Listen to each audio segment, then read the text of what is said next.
இயேசு செய்த முதலாம் அற்புதம் தண்ணீரை திராட்சரசமாக மாற்றியது.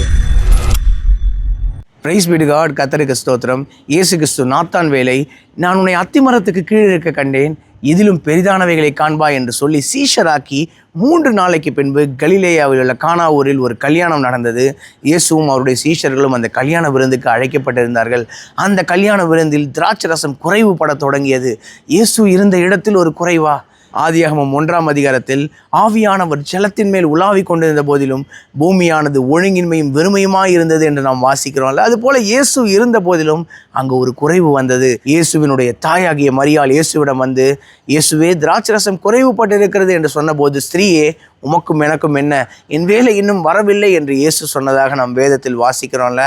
ஆனாலும் இயேசுவின் தாயாகிய மரியாள் வேலைக்காரரை எல்லாம் அழைத்து, இவர் என்ன சொல்லுகிறாரோ அவர் சொல்படி அப்படியே கீழ்ப்படியுங்கள் என்று சொன்னாங்கல்ல. மரியாளுக்கு இயேசுவின் மேல் இருந்த விசுவாசம்.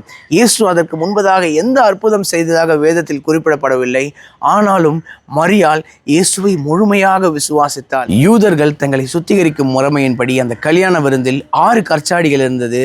இயேசு வேலைக்காரரை பார்த்து, ஜாடிகளிலே தண்ணீர் நிரப்புங்கள் என்று சொன்னார். அந்த வேலைக்காரர்கள் இயேசு சொன்னபடியே அந்த ஜாடிகள் நிறைய தண்ணீர் நிரப்பிய போது, இந்த தண்ணீரை இப்பொழுது மொண்டு பந்தி விசாரிப்புக்காரத்தில் கொண்டு போய் கொடுங்கள் என்று இயேசு சொன்ன வார்த்தையை அந்த வேலைக்காரரும் அப்படியே விசுவாசித்தார்கள்ல.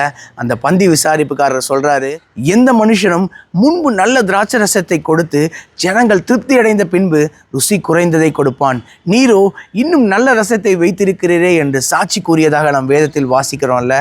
இந்த முதலாம் அற்புதத்துக்கு பின்பு இயேசுவினுடைய சீஷர்கள் அவர் மேல் விசுவாசம் வைத்தார்கள். இதை பார்த்து கொண்டிருக்கிற நீங்க கூட உங்கள் வாழ்க்கை முடிந்து விட்டது அவ்வளவுதான் நினைக்கிறீங்களா? ருசியுள்ள திராட்சரசம் இயேசு இன்னும் வைத்திருக்கிறார். உங்களுடைய வாழ்க்கையும் தேவன் ருசியுள்ளதாக மாற்றப் போகிறார். கர்த்தர் நல்லவர் என்பதை ருசித்து பாருங்கள். அவர் இல்லாதவைகளை இருக்கிறவைகளைப் போல அழைக்கிற தேவன். என்னுடைய வாயின் வார்த்தை, என்னுடைய இருதயத்தின் தியானங்கள் கர்த்தருக்கு முன்பாக பிரதியாக இருக்கட்டும். கர்த்தருக்கு சித்தமான இன்னொரு வீடியோ பதிவில் நாம் சந்திப்போம். God bless you all. Thank you so much.